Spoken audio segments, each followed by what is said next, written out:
शिवलिंग का क्या अर्थ है? ब्रह्मा जी के मन में भाव आया कि सृष्टि की रचना करता मैं हूं। भगवान नारायण के मुख से निकल गया, आपकी रचना नहीं है, शिव की रचना है। कौन शिव?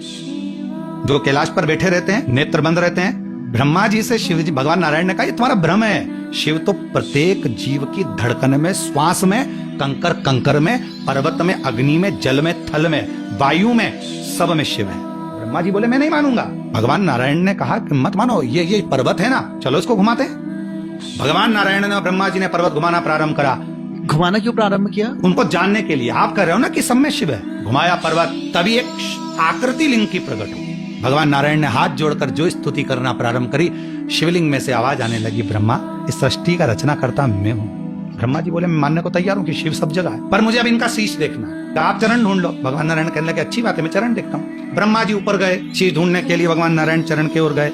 नारायण तो वापिस आ गए क्योंकि हमारे उनका चरण मिलना नहीं हो। जाते जाते जाते जाते उन्होंने, भगवान ब्रह्मा जी ने गौ माता को देखा, कहा मुझे मिल नहीं रहा शीश, चलो तुम चलकर कह देना भगवान नारायण के सामने कि भगवान ब्रह्मा जी को शीश मिल गया। गाय ने कहा मैं क्यों झूठ बोलूं।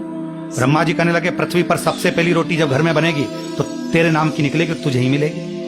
गाय ने कहा फिर तो मैं झूठ बोल दूं। चलते चलते गाय माता ने कहा कि मेरे बात को अगर कोई ने नहीं माना तो केतकी के फूल को तोड़ लो। केतकी का पुष्प तोड़ लिया, तू चल मेरे साथ में, सारे देवताओं पर चढ़वाऊंगा। भगवान नारायण के सामने चलकर कह देना कि ब्रह्मा जी को शीश मिल गया, चलो मुझे क्या दिक्कत है। भगवान नारायण ब्रह्मा जी से पूछे आपको शीश मिल गया? ब्रह्मा जी बोले नहीं, पहले आप बताओ आपको चरण मिल गए क्या?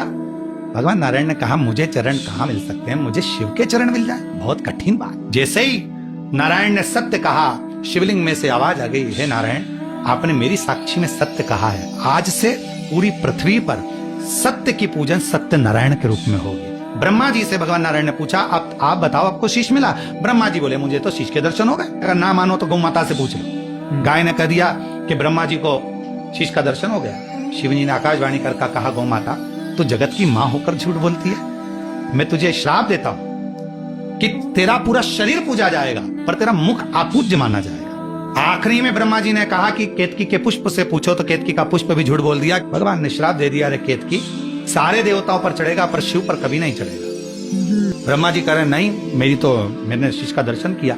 तब भगवान शंकर को क्रोध आया और शिवलिंग में से ही शिव प्रकट हो गए। उन्होंने अपने पांव का नख तोड़ा, काल भैरव प्रकट कर दिया। काल भैरव से कहा इसका शीश काट दो। काल भैरव ने अपना नख तोड़ा, ब्रह्मा जी का जो झूठ बोलने वाला शीश था उसे काट दिया। जहां से झूठ बोलता हुआ शीश लुढ़क रहा था वहीं कर्मनाशा नदी प्रकट हुई। तो भगवान विष्णु ने भगवान शंकर जी से कहा इसका क्या होगा, लोग इस शीश से नफरत करेंगे, कोई झूठ बोला। तब भगवान शंकर ने कहा इस शीश को मैं बट वृक्ष बना देता हूं, इस बट वृक्ष की छांव में मैं शंकर बैठूंगा और मेरा नाम बटकेश्वर महादेव होगा।